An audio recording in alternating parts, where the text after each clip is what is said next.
नमस्कार बच्चों, आज हम पढ़ेंगे कक्षा 8 विषय हिंदी परिवेश हिंदी पाठमाला पाठ संख्या 5 और पाठ का नाम है कोटर और कुटीर। क्या नाम है बच्चों पाठ का? पाठ का नाम है कोटर और कुटीर। प्रस्तुत पाठ में चातक पुत्र अपनी पारंपरिक मान्यताओं को व्यर्थ मानकर पिता के कथन के विरुद्ध पानी पीकर अपनी प्यास बुझाना चाहता है। उधर गोकुल पिता बुद्धन की शिक्षा को हृदय से अपनाते हुए अपने संस्कारों का दामन पल भर भी नहीं छोड़ना चाहता। गोकुल से प्रेरित होकर चातक पुत्र पुण्य पिता के पास लौट आता है। एक चातक पुत्र है जो अपनी पिता की बात न मानकर वो पानी से अपनी प्यास को बुझाना चाहता है, परंतु एक जो गोकुल है वो अपने पिता बुद्धन की हर एक बात को मानना चाहता है। उसी से चातक पुत्र प्रेरित हुआ है और अपने पिता के पास वापस आ गया है। कहानी यहाँ से शुरू होती है। दोपहरी का समय था। सूर्य अग्नि शलाकाओं से पृथ्वी का शरीर दग्ध कर रहा था।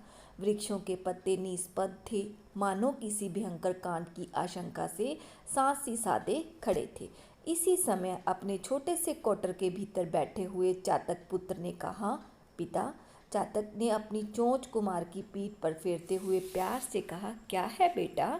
प्यास के मारे चोंच तक प्राण आ गए हैं। बेटा कहते हैं कि पापा प्यास के मारे जो चोंच तक मेरे प्राण आ गए हैं बेटा। उसके पिता कहते हैं कि बेटा अधीर न हो, समय सदा एक सा नहीं रहता। तो यही तो मैं भी कहना चाहता हूँ, समय सदा एक सा नहीं रहता।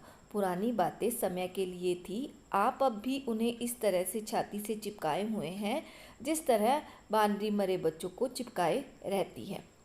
घनश्याम की बाट जोते रहिए, अब मुझसे यह नहीं सध सकता।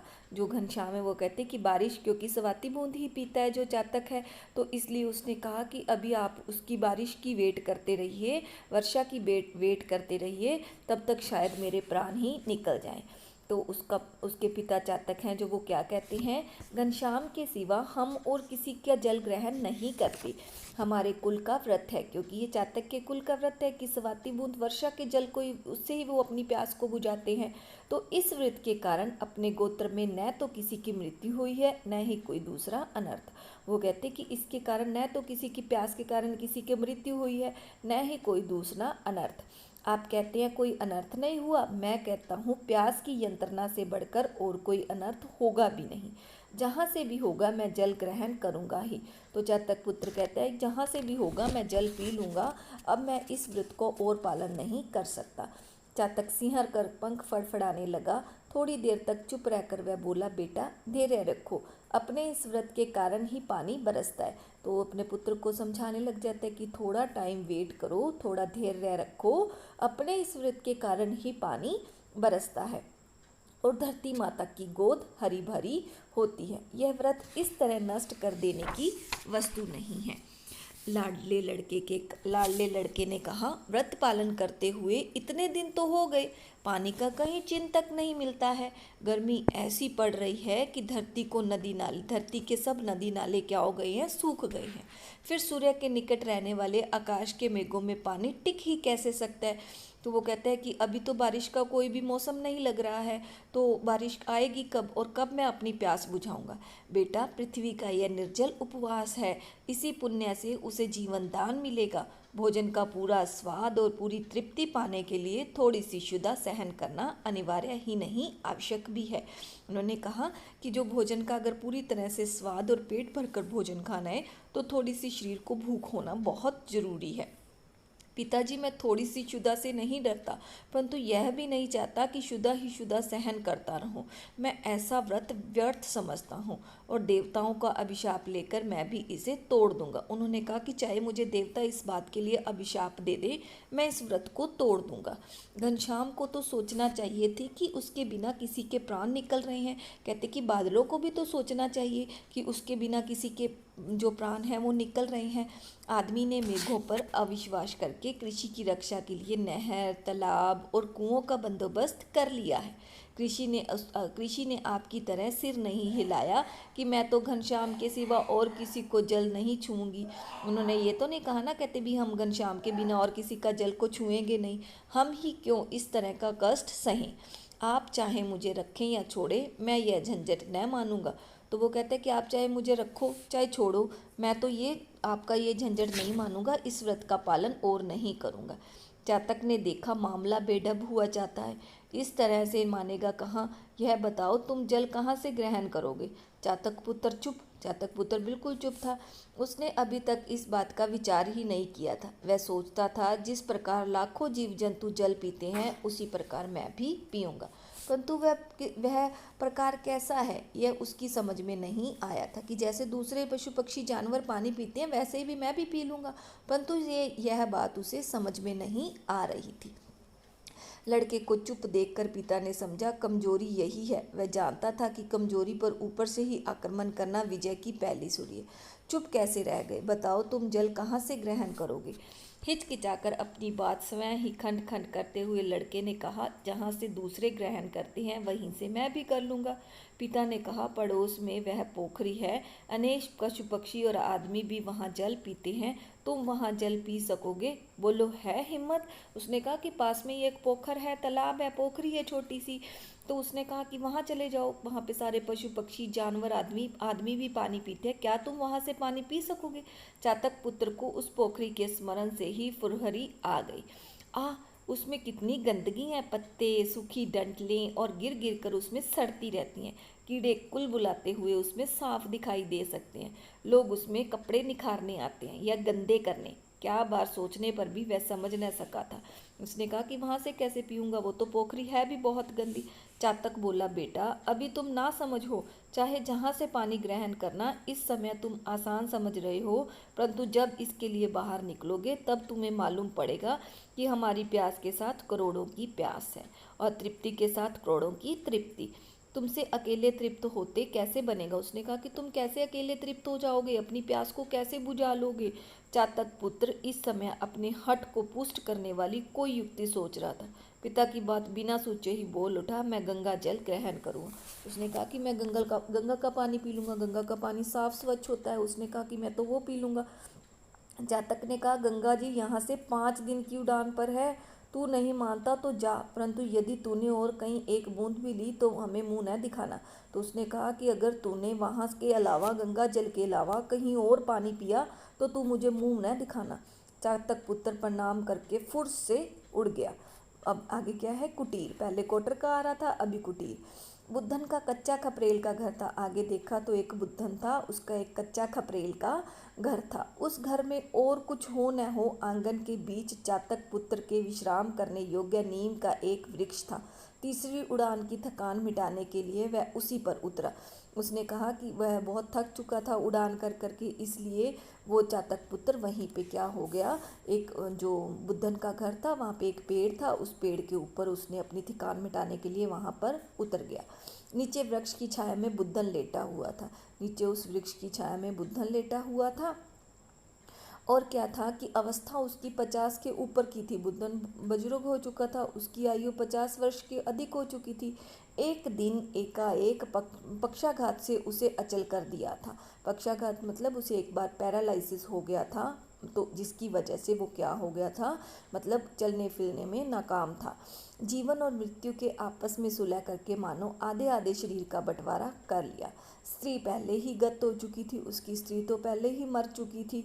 घर में 15-16 वर्ष का एकमात्र गोकुल ही अवशिष्ट था, उसी के सहारे उसके दिन पूरे हो रहे थे।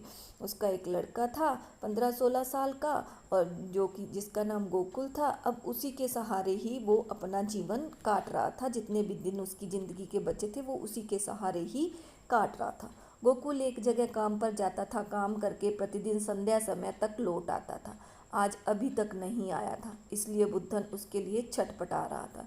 गोकुल जो उसका लड़का था, संध्या होते ही वो घर आ जाया करता था, परंतु आज नहीं आया था, जिसकी वजह से वो बड़ा ही छटपटा रहा था बुद्धन। तो गोकुल सवेरे थोड़े से चने खाकर काम पर गया था। बुद्धन के लिए भी थोड़े से चने और पानी, पीने का पानी यथास्थान पर रख गया था। आज खाने के लिए घर में और कुछ भी नहीं था। कह गया था शाम को मजदूरी के पैसे का आटा लाकर रोटी बनाऊंगा। उसने कहा था कि आज घर पे खाने को कुछ भी नहीं था, इसलिए उसने कहा कि आज जो मजदूरी करूंगा उस मजदूरी से जो पैसे आएंगे उसके मैं आटा लेके आऊँगा, फिर मैं रोटी बनाऊँगा। परंतु आज वह अभी तक नहीं आया था। बड़ी देर बाद उसकी प्रतीक्षा सफल हुई। किवाड़ खुलने की आवाज़ सुनकर वह चौंका। वास्तव में यह गोकुल ही था। उसने कहा, कौन? गोकुल बेटा, आज बड़ी देर लगाई। उसने कहा कि आज बहुत देर हो गई है। गोकुल धीरे से पिता की खाट के पास आकर रोने लगा। बुद्धन ने घबराकर पूछा, क्या हुआ बेटा, क्या हुआ? आज मजूरी नहीं मिली?